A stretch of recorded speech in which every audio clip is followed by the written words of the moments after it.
Today we will see comparison between three levels of management. Three levels are top level, middle level and bottom level. We will see the comparison between these three levels. First of all, we will go with the headings. First one is management and administration. In the top level, we will find more management and less administration. Because top level, they plan for the business and they work less. Middle level, they have less management but their administration work is more. In the bottom level, there is very less management. You can say there is no management but they have high administration level. Then second point, they include in the top level BODs, board of directors, MDs, managing directors, GM, general managers. In the middle level, they include departmental heads, production department, sales department, finance departments, all the departments, the head of all the departments are included in middle level. Then in the bottom level, we have supervisors, jobbers and foremen. Third one, authority and responsibilities. First of all, authority means power to give orders and instructions. Responsibility means obligation to do something, and how they are included in all these levels. In the top level, they have both authority as well as responsibility more, means they have more authority and more responsibilities. In the middle level, they have less authority compared to the top level. In the bottom level, both are very less, means they do not have more responsibility or they do not have responsibilities and authorities.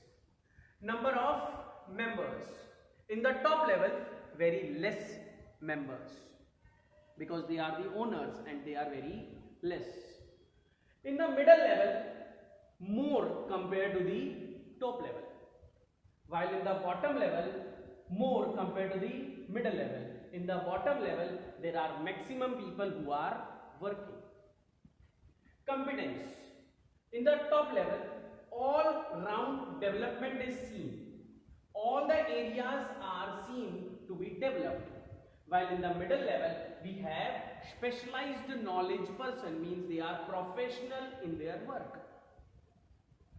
Bottom level, they are knowledge of work, means those persons who are working in the bottom level, they have knowledge only regarding the work which is assigned to them.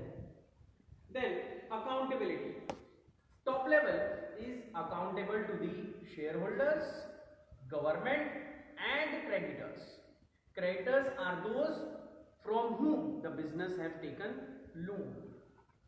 Middle level, they are accountable to the top level, and the bottom level, they are accountable to the middle level. Then objectives and policies.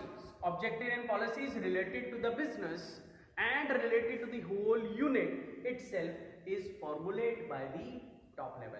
Top level formulate the objectives and policies, while middle level implement the objectives which are framed by the top level. So whatever the objectives framed by the top level, they are implemented by the middle level. And the bottom level, they work as per the guidance given by both top level as well as middle level, means they work as per the guidance given to them. And the last one, decision making. Top level make more risky decisions because they have to take decision related to the whole business, whole organization. That's why they take more risky decisions, while middle level take less risky decisions compared to the top level, and bottom level take least risky decisions, means no risky decisions, because they work as per the guidance given by the both the levels, so they take very less risky decisions. So today we have seen comparison between the three levels of management: top level, middle level and the bottom level. Okay. Now we will see functions of management given by different authors and industrialists. First of all, given by Holmes. Functions of management. What he has given: planning, organizing, staffing, directing and controlling. We will see detail of all of this in our course of 12th standard. Now, how these functions are related and how to make them short, I am writing over here: P O S D C, and it is given by Holmes. Then functions of management given by Peter Drucker. What he said: managing business, managing manager and managing man and the work. This is given by Peter Drucker. Now the third one is given by Dr. George Terry.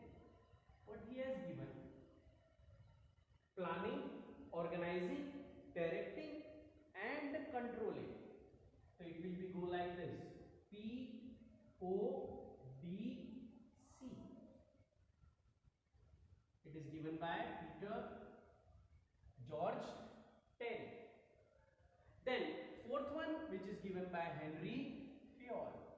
What he has given: planning, organizing, directing, coordinating and controlling, and its short form will be PODCC.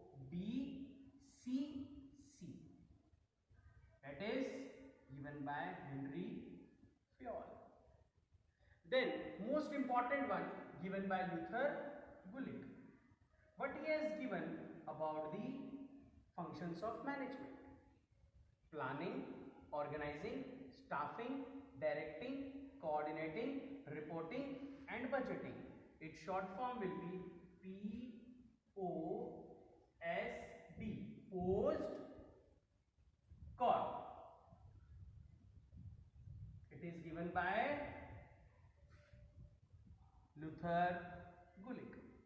So these are the 5 functions given by different 5 authors or industrialists about the management.